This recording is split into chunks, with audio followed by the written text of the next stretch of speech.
Well, good morning, ladies and gentlemen. I just want to say before I start that I left most of my notes at the office last night, so I'm going to be a little shorter than I thought. But anyways, it's a good morning, and I'm so pleased to have a number of people here.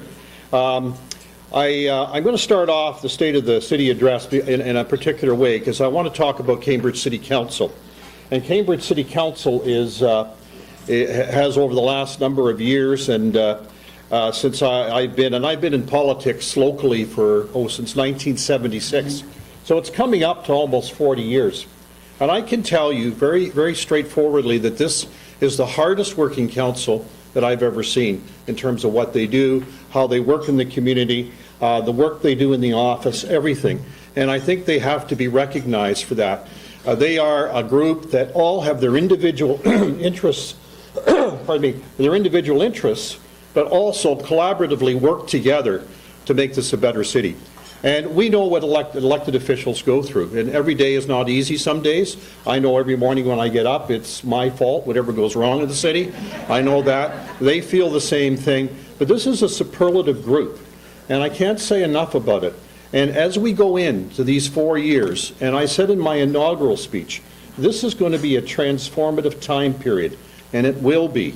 And this group of councillors that I have working with me, in fact, are very supportive, understand the timetable, understand the agenda, and are willing to go out there and with me take some of the criticism we get all the time, but also to work to make it a better community. We have a great community.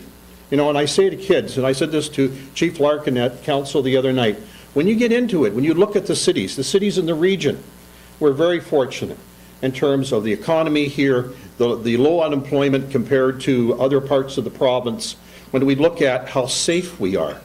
And I said that to Chief Larkin at council the other night, that we appreciate it and we feel the pain when somebody on the force or in our fire service is injured in some way. We all do, and we should be very appreciative of that, of which we are. But I want to start off to talk about, this council in so many respects, but I have to mention one thing.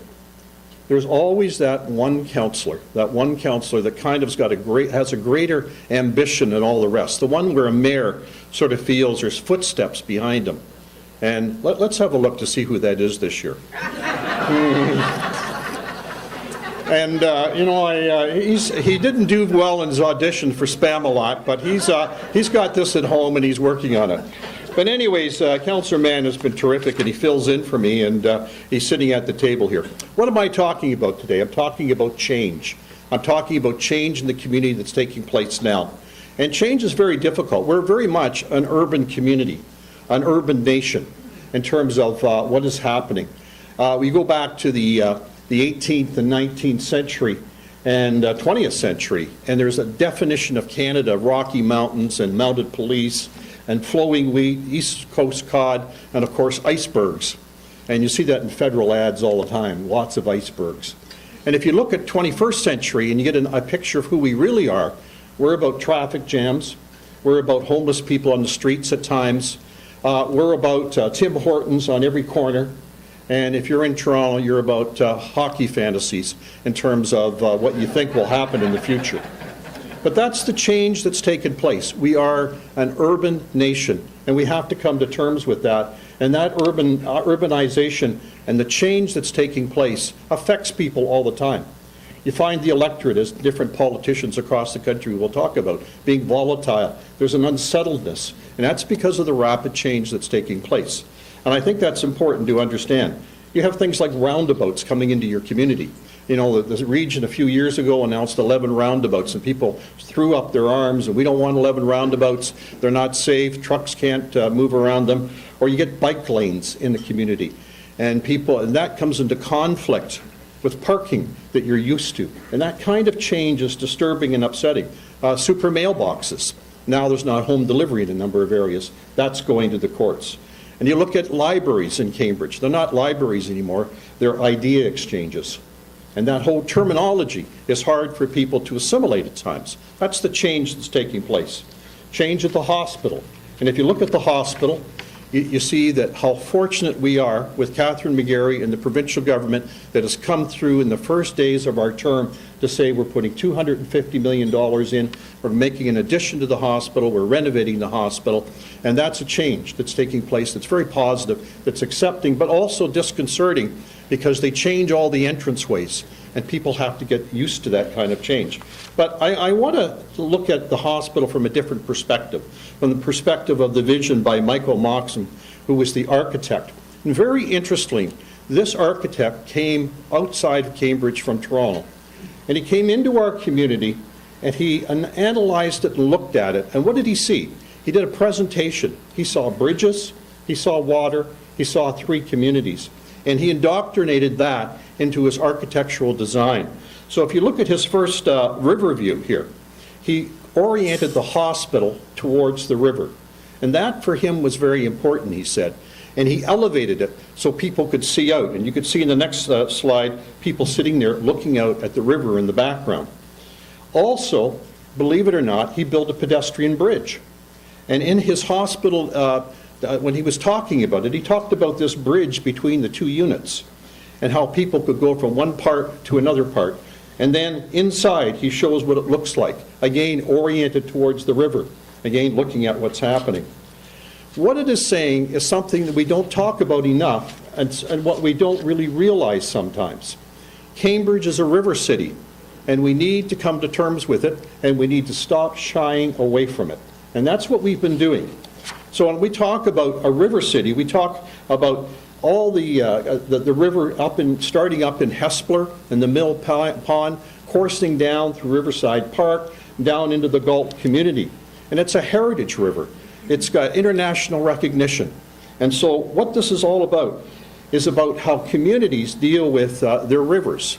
We are no different than Calgary or Toronto or Rome or Venice. We're no different from Shanghai or Paris or Bristol or London. They all invest in their cities, and they all have pedestrian bridges. And that's why we're going back to the river, and that's why we're building things like a pedestrian bridge. Why do you build it downtown, where you're building it? Because you want to connect places where people dwell, where people are.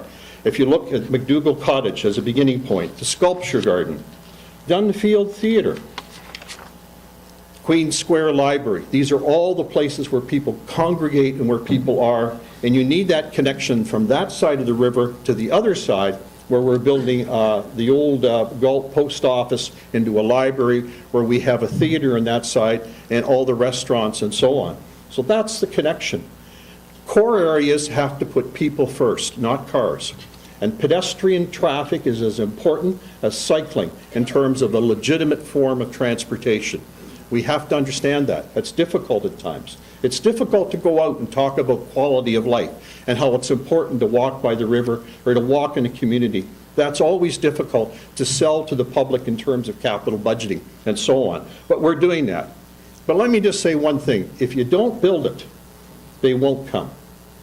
And so what we are working on right now in terms of the present change, the old post office.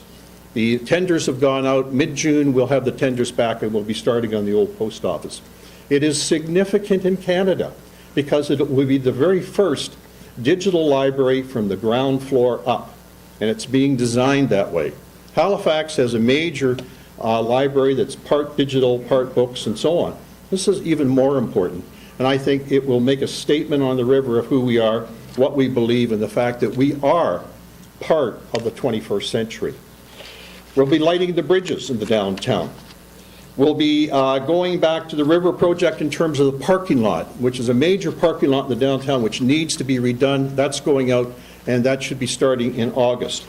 School of Architecture in 2017 will be looking in terms of doubling its size, and that's part of the downtown rejuvenation in terms of population coming into the downtown. We're moving up into the Hespeler area with the Hespeler streetscaping. And that's already started, and we started that last week, and it's going ahead. Because streets have got to be destinations where you want to be.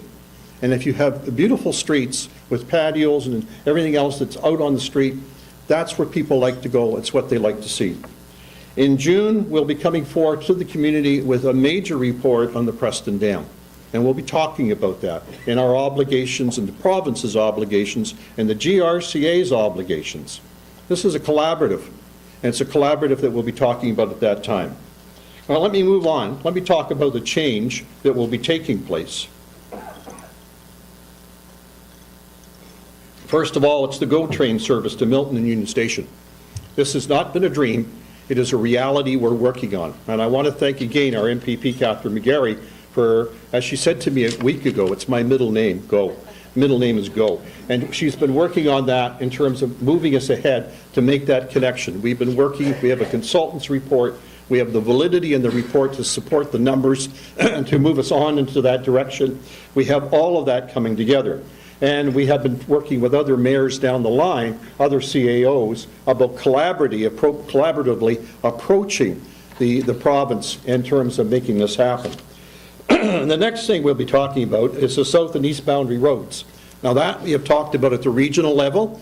We got a report last week, and we have asked the region to relook at this in terms of acceleration, in terms of moving traffic out of our downtown, connecting up to other parts of the city and out to the 401. And that's now moving ahead.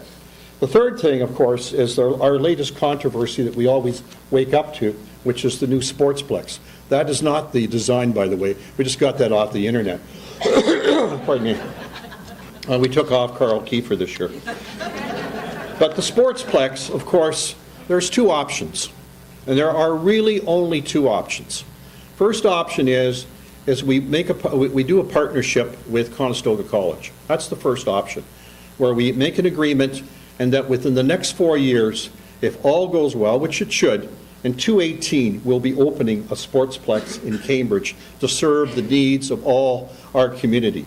We'll be leaving a number of our arenas still open.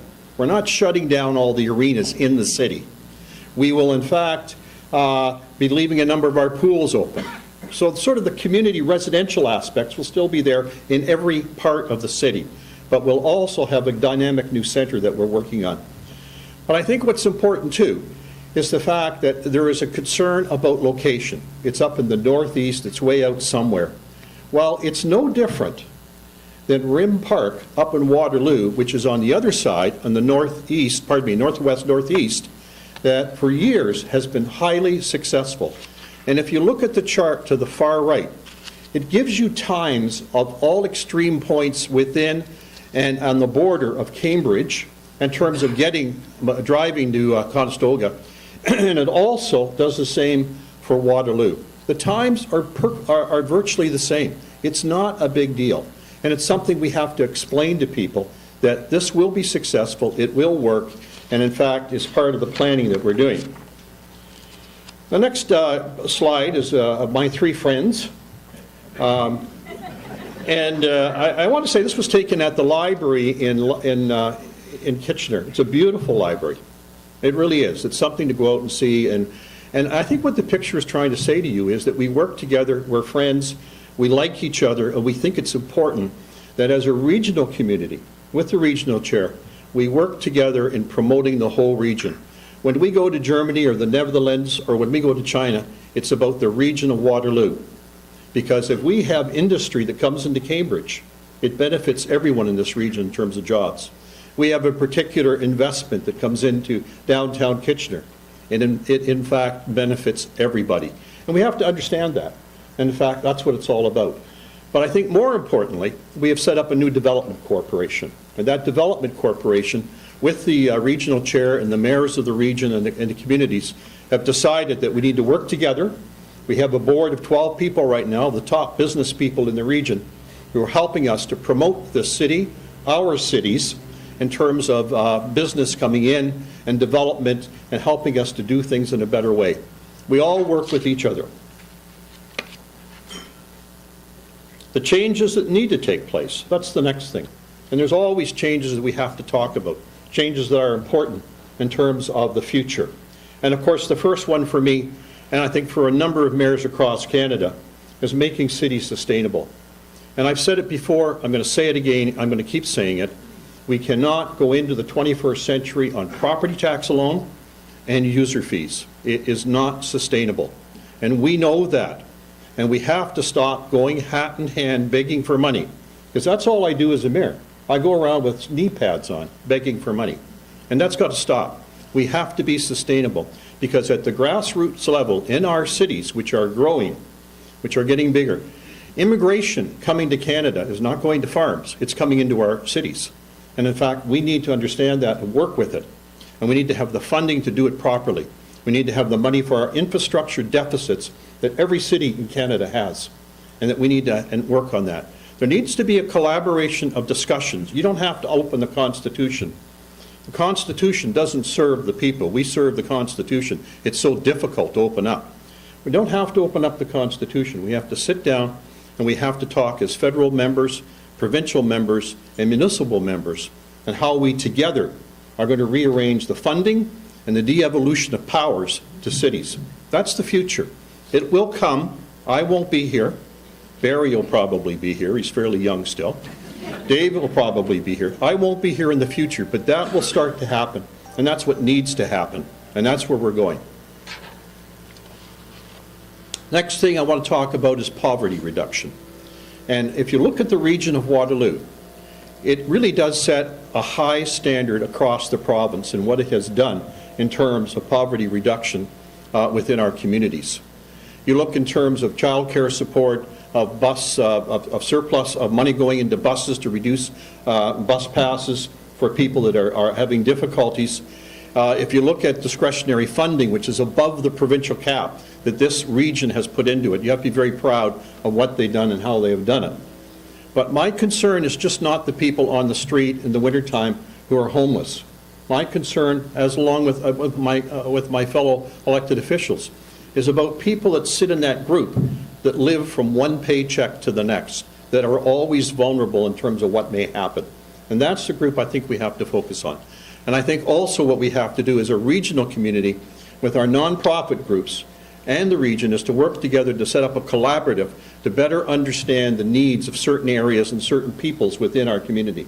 I think that's fundamentally one of the most important things we have to do. The next thing, and Ken, I don't want you to worry, I'm going to talk about the region. When we look at the region, and we look at the GTA as outside of our region, the region of Waterloo has approximately 580,000 people. It's the fourth largest urban area in Canada. It in fact has an international airport. It's situated on the 401 and within 1 day's drive of 1.5 million people. It has two major universities and a college, which is #1 in Ontario. And in fact outperforms areas like Silicon Valley in California and Boston, Massachusetts. It outplaces the growth in Toronto and the GTA in terms of what's been happening. And it is a primary power within the province of Ontario. Yet, we're not part of the GTA, and we're not recognized within that exclusivity that the other municipalities like Ajax, Pickering, Mississauga, Brampton, Vaughan all enjoy, not only in terms of planning, but in transit funding. We should not be paying extra money for transit funding when municipalities the same size and that have the same influence within this province are in fact getting it and we're not getting it. So what has happened over the few years is the fact that you see an extension into the Hamilton area. Hamilton has now become part of the GTA. So my question publicly is, why Hamilton? Why should it be that? Is Hamilton any better than the metropolitan area of the region of Waterloo in terms of what it offers this province? It certainly is getting the benefits. And in fact, the next map is the map I'll be showing to the Premier soon, which puts the region of Waterloo back into this whole GTA connection. I think it's really important that we look at that and that we understand and we come to terms as chambers of commerce, as elected officials, that in fact we should be treated equally in terms of all these other municipalities within the GTA area, and we should become part of that exclusive club, especially when it comes to transit, internal transit, LRTs. We should have full funding. We should have GO Train extension to Cambridge, and we should see what's happening in terms of the high-speed rail studies that are going on. And that's going to benefit us, and it's something we need to do. But in terms of conclusion, you look at a city and you ask, why do people move to a city? Why do people stay in a city? And I think the easy answer is they love their community. It's that simple. You see it in terms of the volunteerism in Cambridge. You see people who give their time for sports teams, for the arts community. You see people on a Christmas morning at a church kitchen helping to give out meals to the homeless. You see that all the time. It's about love of community. You see it in terms of keeping the community and working together to keep it beautiful. But not just the picture you're looking at. You drive down the street in my area, you see an older gentleman, oh, he's a little older than me, by the way, and he's walking along with his wife, and he always has a garbage bag, and he's picking up litter. And he does that as a routine, and that's done because of his love of community. And the final thing is something I think that's really important, and it's something that started off that I thought was silly and ended up being a very powerful organizer. And that was the knitting of the bridges, and of course what we did there. And Sue Sturdy's here today. And so what does it do? It brought hundreds, if not thousands of people down. And we all decided as a community to knit the bridge. And it was just a fabulous way of cementing the city of Cambridge, bringing us to terms with who we are, what we believe, and how community is so important. It is about a love of city.